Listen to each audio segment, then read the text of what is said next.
BEd किया उन्होंने, बाद में एलएलबी किया और उसके बाद 1 नहीं 2 नहीं 3 नहीं 4 बार उत्तर प्रदेश के जो देश का सबसे बड़ा सूबा होता है उसकी बागडोर को उन्होंने संभाला था।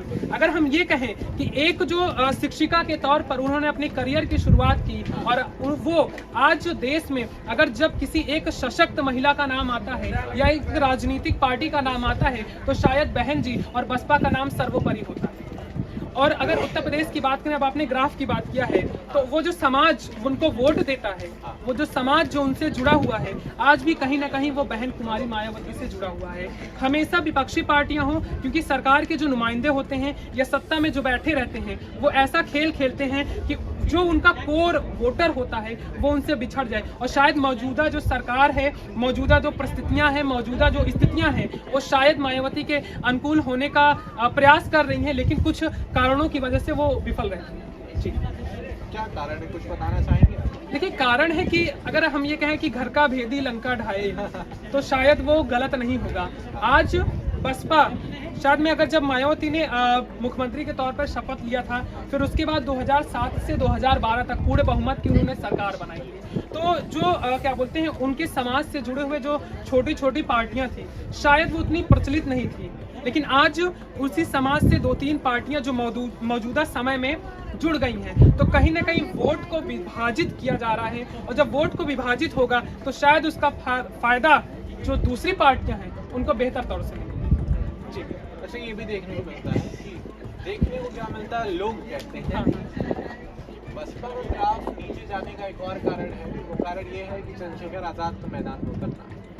चंद्रशेखर आज़ाद ने जब से अपनी एक राजनीतिक पार्टी बनाई है, पॉलिटिकल पार्टी बनाई है, आज़ाद समाज पार्टी, तब से बहुजन समाज पार्टी का ग्राफ गिरते जा रहा है। देखिए, एक उदाहरण के तौर पे अगर मैं आपको कहूँगा, सबसे बड़ी गिनती अगर 1 से लेकर 9 तक होती है वहीं से होगी, फिर उसके बाद उसके साथ जुड़ते जुड़ते वो लाखों करोड़ों अरबों तक पहुंच जाता है।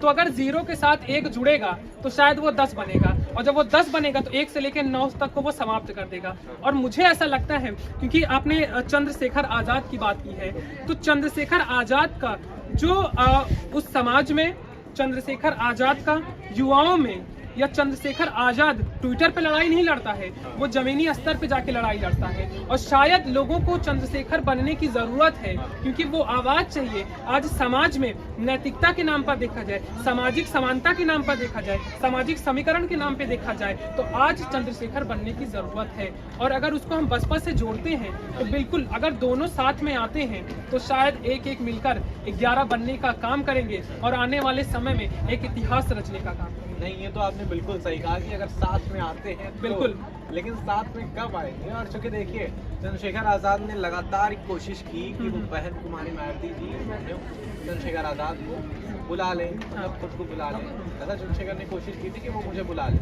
लेकिन मायावती की तरफ से कोई इशारा नहीं आया। इसलिए देखने को मिला कि 2022 के यूपी इलेक्शंस में चंद्रशेखर आज़ाद ने अलग अपनी पार्टी से चुनाव लड़ा, तो गठबंधन किसी के साथ नहीं था। अभी रामपुर में चुनाव हुए, खतौली में चुनाव हुए, तो वहाँ पे चंद्रशेखर आज़ाद ने आरएलडी, जयंत चौधरी की पार्टी से उन्होंने, जयंत चौधरी की party RLD, Samajwadi party Akhilesh Yadav, इस पार्टी से गठबंधन करके चुनाव लड़ा उपचुनाव। क्या आपको नहीं लगता कि अगर मायावती इनके साथ रहती तो चंद्रशेखर आज़ाद को दूसरी जगह नहीं जाना पड़ता? देखिए, 2019 की बात करूं मैं, तो बुआ और बबुआ दोनों साथ में आए थे, सामाजिक समीकरण बदलने आए थे, ठीक है, देश की राजनीति को बदलने आए थे। तो अगर जब बुआ और बबुआ की जोड़ी बन सकती है तो बुआ और बेटे की जोड़ी बनने में शायद किसी को तकलीफ न हो। लेकिन अब बात रही कि अगर वो चंद्रशेखर आज़ाद को अपने सम्मिलित करती है, तो देखिए, बहुजन समाज पार्टी जो है वो एक राष्ट्रीय दल है, और शायद अगर छोटा कोई किसी भी पद पर बैठता है तो मैं यहाँ पे घमंड नहीं कहना चाहूँगा, लेकिन उसको अपने आप में ये चीज़ें होता है कि हम छोटों से अगर जुड़ेंगे तो शायद हमारे जो तमगा लगा हुआ है, जो ठप्पा लगा हुआ है राष्ट्रीयता का, वो शायद खतरे में आ जाएगा। लेकिन खतौली की सीट में शायद वो खत्म करके दिखाया है, क्योंकि सामाजिक समीकरण बिना बनाए आप किसी भी पार्टी को, किसी भी क्या बोलते हैं चुनाव को जीतना शायद वो मुश्किल जो नहीं हो सकता है। जी, अच्छा, ये भी देखिए कि भले मायावती जी ने चंद्रशेखर आज़ाद को अपनी पार्टी में नहीं मिलाया और अभी भी नहीं मिला रही है, ऐसा कोई इशारा नहीं आया कि वो मिला लेंगी या कुछ ऐसा संदेश नहीं।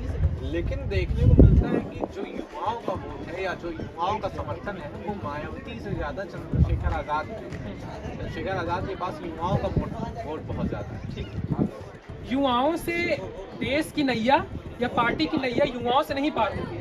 जितना अगर क्रेडिट आप बहुजन समाज को अगर देते हैं मायावती के फेवर में, उतना क्रेडिट मिलता है चंद्रशेखर आजाद के फेवर में। शायद 2017 को मैं आपको वहाँ पे मेरे ख्याल से 2017 ही था, जब देश में लोकतंत्र का सबसे बड़ा मंदिर जो कहा जाता है संसद भवन कहा जाता है, लेकिन उच्च सदन जो कहा जाता है उसको राज्यसभा को कहा जाता है, और मायावती ने वहां पे इस्तीफा दिया था। शायद आप भली बातें उसको जानते होंगे। और वो उन्होंने क्या कहते हुए इस्तीफा दिया था, उन्होंने कहा था कि अगर मैं अपने समाज, अपनी जाति या अपने लोगों के लिए मैं इस सदन में आवाज नहीं उठा सकती हूँ, तो शायद मुझे इस सदन में रहने का कोई अधिकार नहीं है। मैं इस सदन से, अपनी सदस्यता से मैं इस्तीफा देती हूँ और आज से मैं इस सदन को छोड़ के मैं जाती हूँ। ये मायावती के शब्द थे। तो वो अपने समाज के लिए कर रही है। हमारा देखिए जातिगत क्या बोलते हैं भेदभाव में बटकर या आपसी राजनीति के भेदभाव में बटकर हमें अपनी जो दिशा है, जो बाबा साहब की दिशा है, जो बाबा साहब का क्या बोलते हैं एक संदेश था, जो